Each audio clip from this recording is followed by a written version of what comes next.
Cal Renner dropped his saddlebag onto the nearest table and pulled out the chair without ceremony. The Silver Fork Roadhouse sat at the junction of two territories, a place people passed through on their way to somewhere worth going, and it smelled exactly like every other stop he had made in the last 4 months: wood smoke, wet leather, and something that had been boiling since before he was born. He was 34 years old and trail-worn in ways that showed. His coat was good once. His boots still were. He sat with the posture of a man who had learned to rest without ever fully relaxing, and he studied the room the way a man studies a card hand, looking for what mattered and discarding the rest. A boy with an ink stain on his collar came to take his order. "What's on?" Cal asked. "Bean soup, cornbread. That's all? There's pie, if you get here early enough." The boy glanced toward the kitchen. "Looks like you didn't." Cal told him soup and cornbread would do and leaned back against the wall.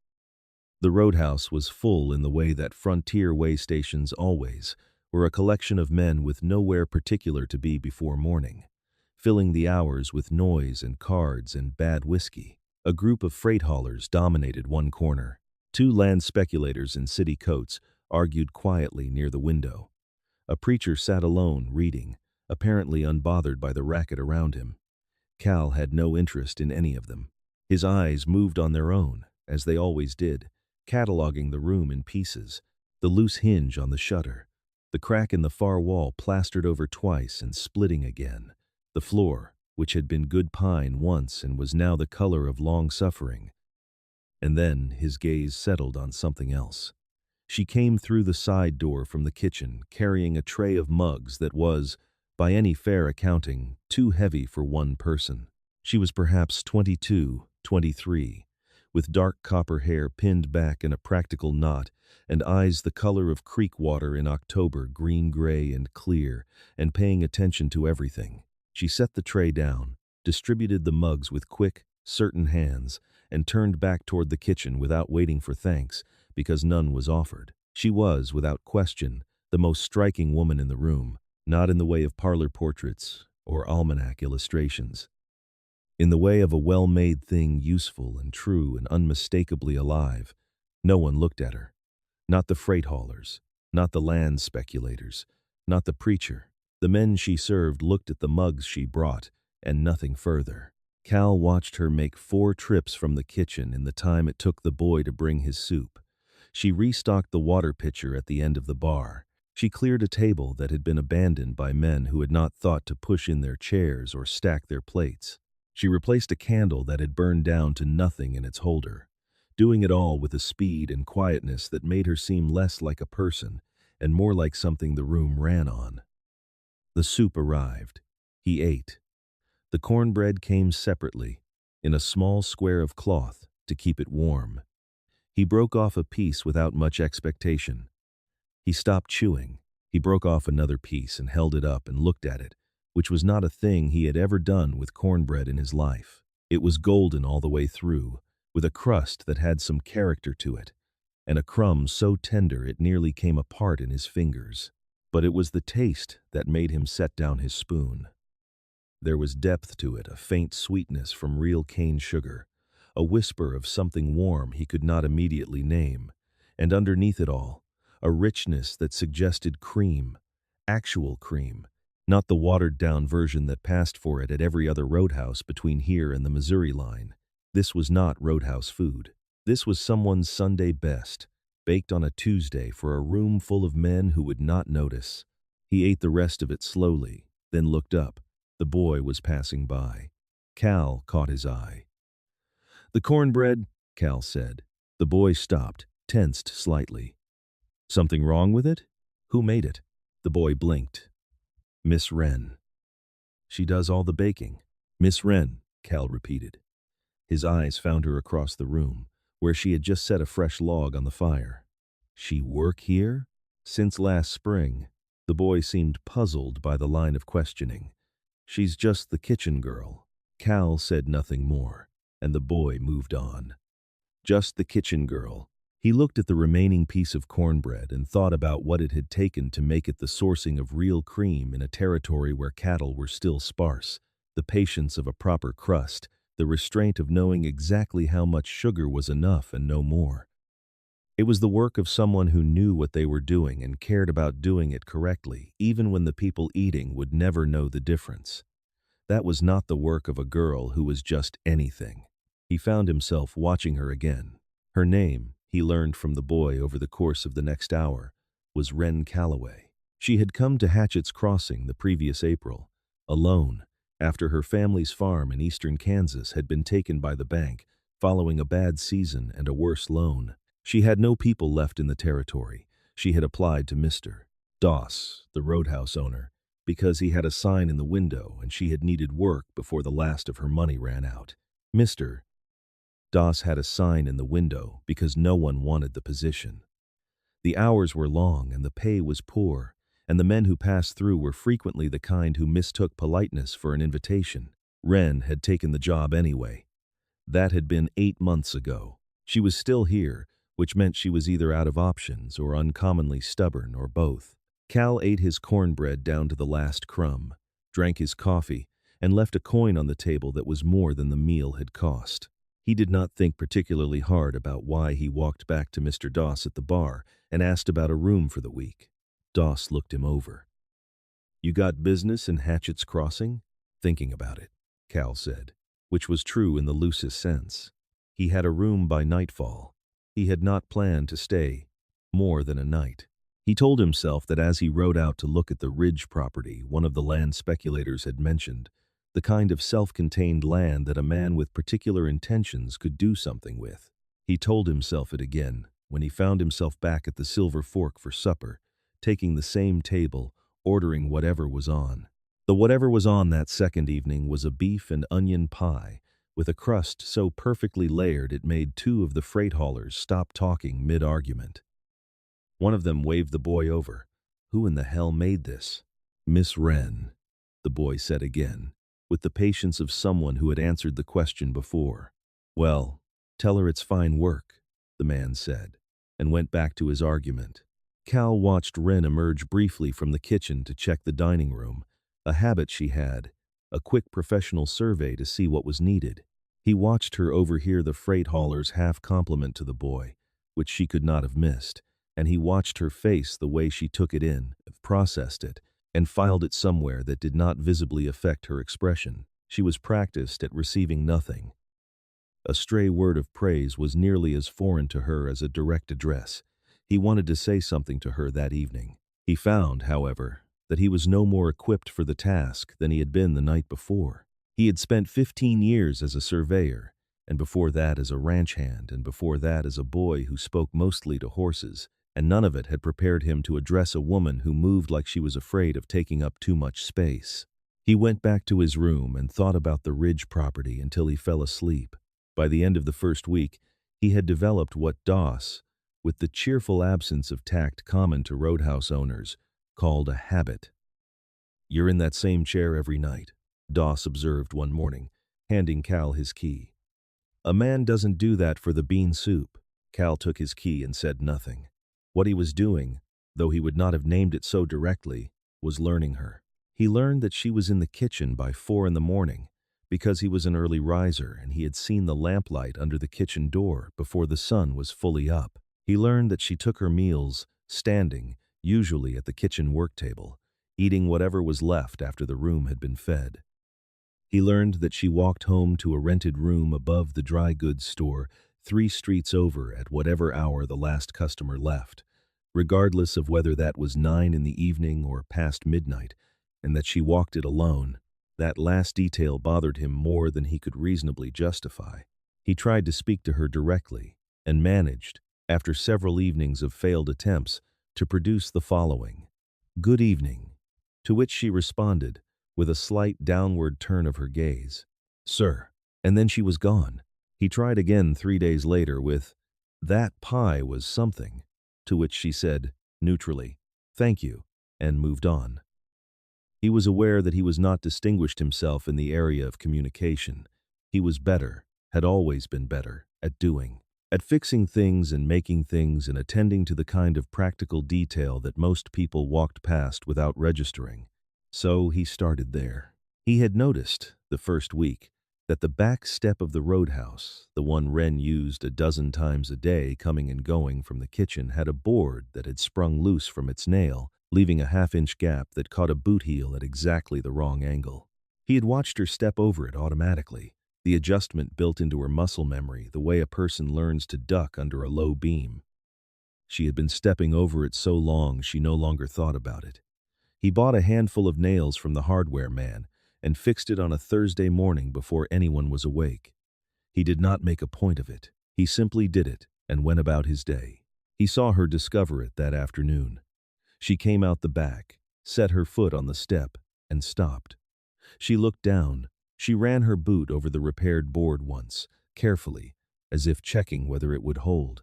Then she looked up and scanned the alley with a gaze that was quick and private, as if she did not want to be caught doing it. He was not in her line of sight. She looked at the step one more time, and then went inside. That evening, his coffee arrived hotter than it had on any previous night, and there was a second piece of pie on his plate that he had not ordered. He ate both pieces. After that, he paid attention differently. He was a surveyor by trade. His whole working life was the careful observation of land, the noting of what was level and what was not, what would hold and what would give. He applied that same methodical attention to her world now. He noticed that the window at the end of the kitchen corridor was stuck fast and had been for some time, the frame warped by moisture, and that the kitchen ran hot as a result, since she could not open it for cross-ventilation. He mentioned to Doss, casually, that the window frame wanted planing and that he knew something about woodwork if Doss wanted a hand. Doss, who was a practical man about money and an impractical one about maintenance, said yes. Cal spent a Saturday afternoon with a hand plane and set the window right. On Monday, the cornbread had honey butter alongside it that he had not seen on any other table in the room. They were building a language. It had no words in it yet, but it was a language nonetheless, and they were both, in their different ways, becoming fluent. The man who surveyed the Ridge property was named Aldous Cray. He was a fair man, the sort who looked you in the eye when he spoke and did not try to make the numbers say something they did not say. He offered Cal a consulting arrangement survey, the eastern quarter of the territory, for a proposed rail spur, 2 months' work at good wages. Cal told him he would think about it. That was in the 3rd week of November. In the 4th week of November, a Wednesday, Cal came in from a long day of preliminary measurements on the ridge and found the Silver Fork subdued in a way that felt wrong before he had crossed the threshold. The usual crowd was present, but the usual noise was not. Men sat over their drinks without the animated argument and laughter that was the room's natural state. Mr. Doss was behind the bar with the expression of a man who has recently said something he knows was wrong and is hoping no one brings it up. Cal sat. The boy brought soup. He waited. He did not have to wait long. The kitchen door was not fully latched, and sound traveled easily. He heard Doss's voice, low and apologetic in the way that certain men deploy apology as a form of management, not genuine regret, but a softening agent applied to make an unpleasant thing easier to deliver. Business slows down in winter, Miss Calloway. You understand how it is. Cal set down his spoon. I'm going to have to adjust what I'm able to pay you. A pause, the sound of papers. And I'll need you managing breakfast service as well, just until spring. There was a silence from the kitchen that was the longest silence Cal had heard in a long time. When she spoke, her voice was measured and clean, with no particular color in it, and that was the most devastating part. Of course, Mr. Doss. Whatever you need. Of course. Whatever you need. Cal put 2 coins on the table and stood up. He did not storm out.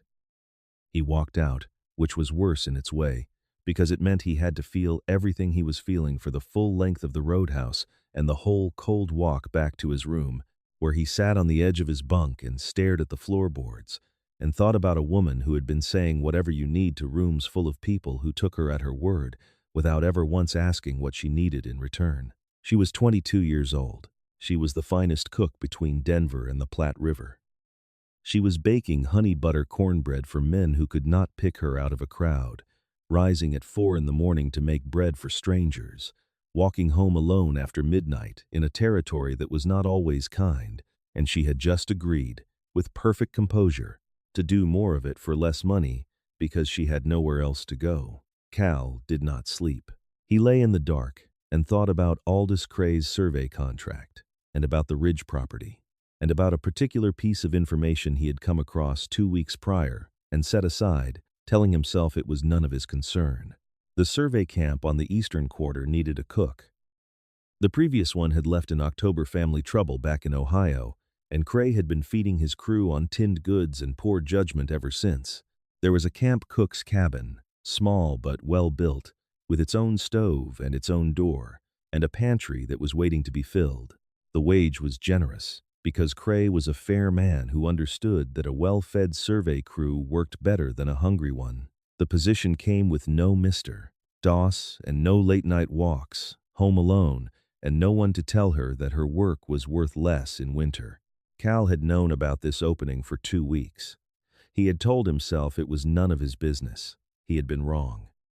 He was at the back of the Silver Fork the next evening before the dinner service, standing in the shadow of the building where the cold came off the alley wall in waves.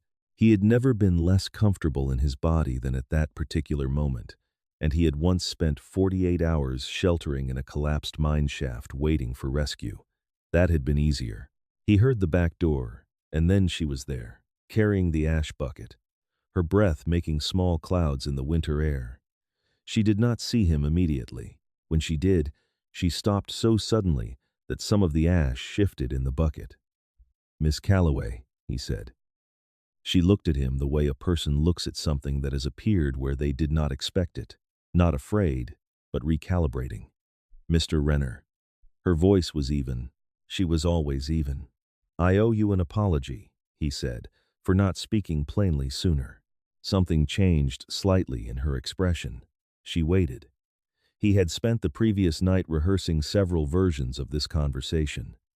None of them had survived contact with her actual presence. He abandoned all of them. "Aldous Cray is running a land survey on the eastern quarter. He needs a camp cook. It's a real position, the kind where you run the kitchen yourself, order your own supplies, set your own hours within reason." He paused.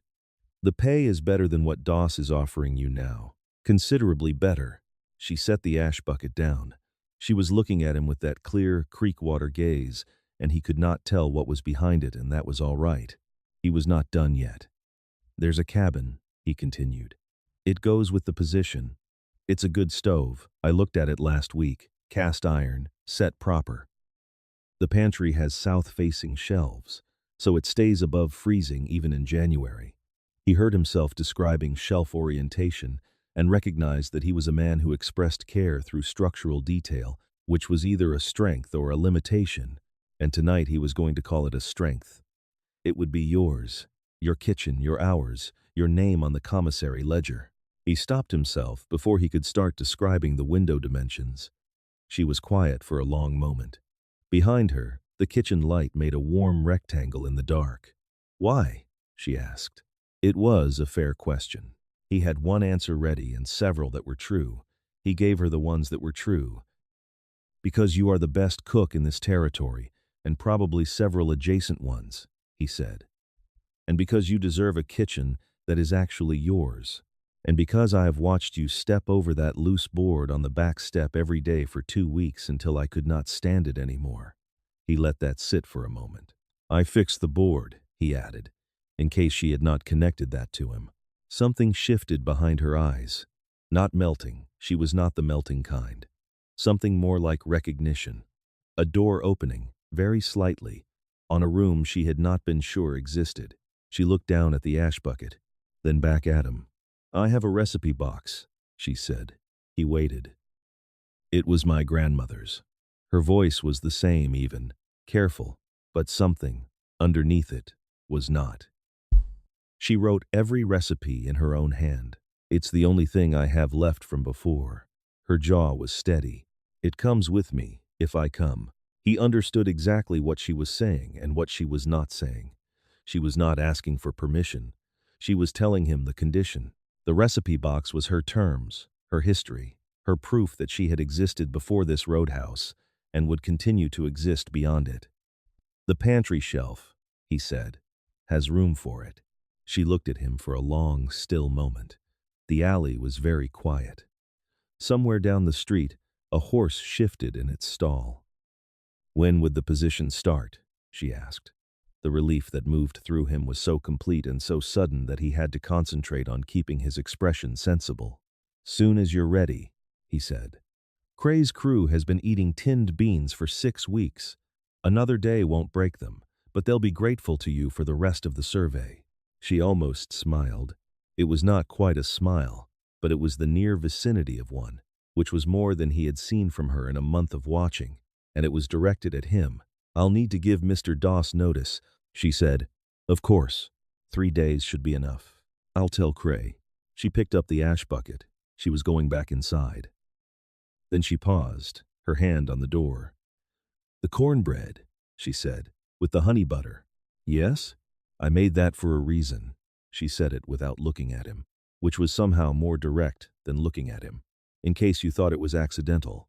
She went inside. Cal stood in the cold alley for what was probably longer than could be explained by any practical requirement, and then walked back to his room with the particular gait of a man who is exercising enormous restraint about his own feelings.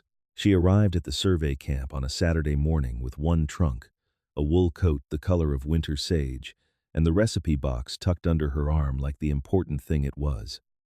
Aldous Cray shook her hand and showed her the kitchen cabin, which was warm because Cal had come out that morning and laid the fire an hour before she was due.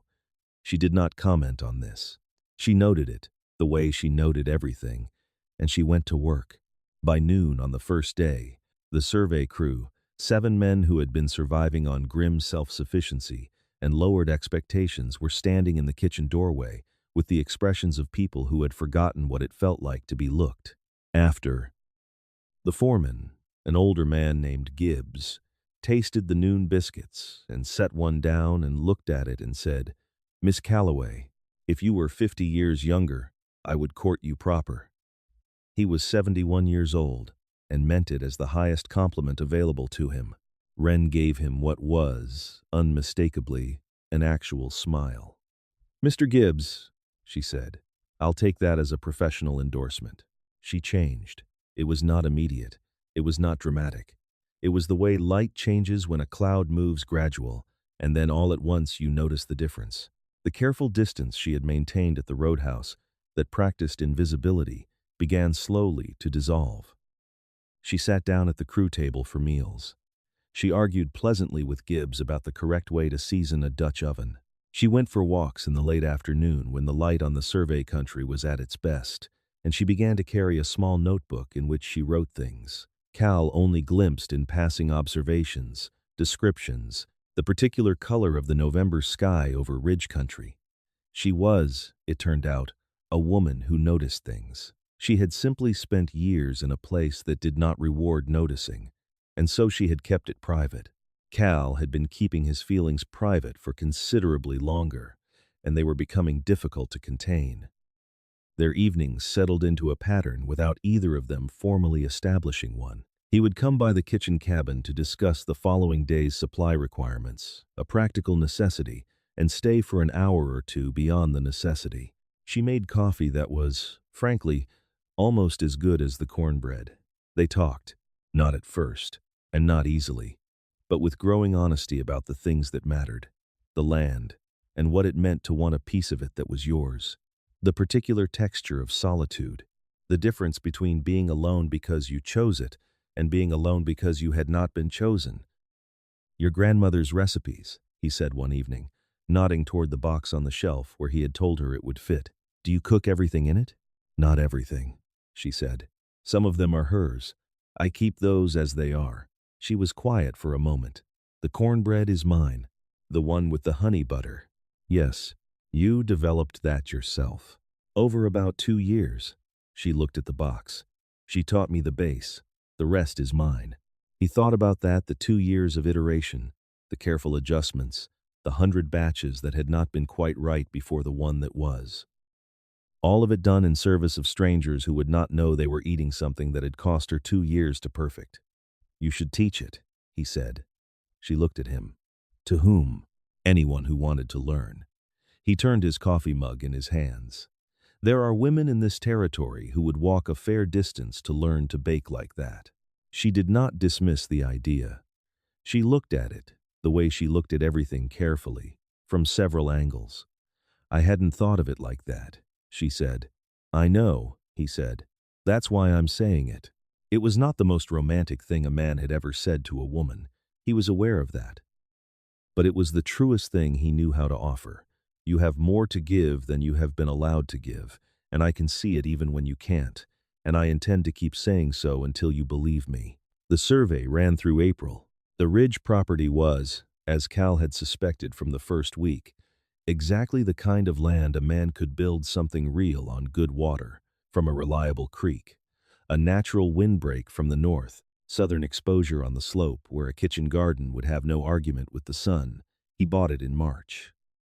He showed her the deed on a Sunday afternoon, when the snow was coming off the mountains in sheets and the kitchen cabin was warm with the smell of the morning's baking.